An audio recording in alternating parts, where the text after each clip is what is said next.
Calculation of available surplus. Now, अब available surplus in respect of accounting year shall be the gross profits for that year after deducting therefrom the sums referred to in section 34. अब section 34 में mention क्या है, वो है कुछ deductions बताई हुई है. तो अवेलेबल सरप्लस क्या होगा, ग्रॉस प्रॉफिट माइनस डिडक्शंस. और अवेलेबल सरप्लस में से हम एलोकेबल सरप्लस कैसे निकालते थे, वही 60% और 67%. ठीक है, तो यहाँ पे अब बात हो रही है कि अवेलेबल सरप्लस कैसे निकाला जाए. तो अवेलेबल सरप्लस का फॉर्मूला है ग्रॉस प्रॉफिट माइनस डिडक्शंस वो जो कि सेक्शन 34 में बताई हुई है. इसको समझते हैं आप नेक्स्ट एग्जांपल से. अच्छा हाँ, इसके बाद एक प्रोवाइडेड भी समझ लेते हैं, फिर हम इसे स्टेप बाय स्टेप एग्जांपल से समझेंगे. Provided that available surplus in respect of the accounting year commencing on any day in a year after the commencement of this code and in respect of every subsequent accounting year shall be the aggregate of the gross profits for that accounting year after deducting therefrom the sum referred to in section 34. Provided में ये बात कर रहे हैं कि commencement हो जाएगा जब कोड का, तो उसके बाद हमें इसकी कैलकुलेशन कैसे करनी है. तो वहां पे बता रहे हैं ग्रॉस प्रॉफिट माइनस डिडक्शन. अभी इसको फिगर्स से समझेंगे, अच्छे से क्लियर हो जाएगा. बी में कह रहे हैं an amount equal to the difference between,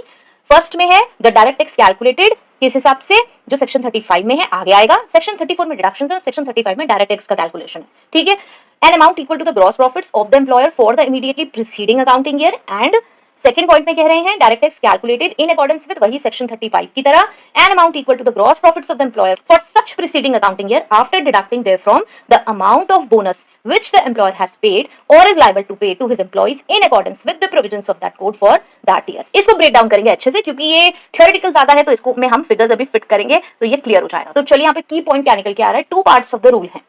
for accounting year before the code, जब कोड नहीं आया तो अवेलेबल सरप्लस क्या है हमारा, ग्रॉस प्रॉफिट माइनस डिडक्शंस, जो कि सेक्शन 34 में मेंशन है. ठीक है, तो सबसे पहले तो उन्होंने कहा before the code came into effect, तो हमारा फॉर्मूला ये हो जाएगा. ठीक है, अब for accounting years after the code, जब कोड आ गया और उसके बाद के जितने भी ईयर्स होंगे वहां पे कैसे कैलकुलेशन होगा. तो जो अवेलेबल सरप्लस है वो बनेगा कॉम्बिनेशन ऑफ दो अमाउंट. किनका, पहले gross profit for that year after deducting section 34 plus एक टैक्स एडजस्टमेंट हम करेंगे जो कि कैसे कैलकुलेट होगी.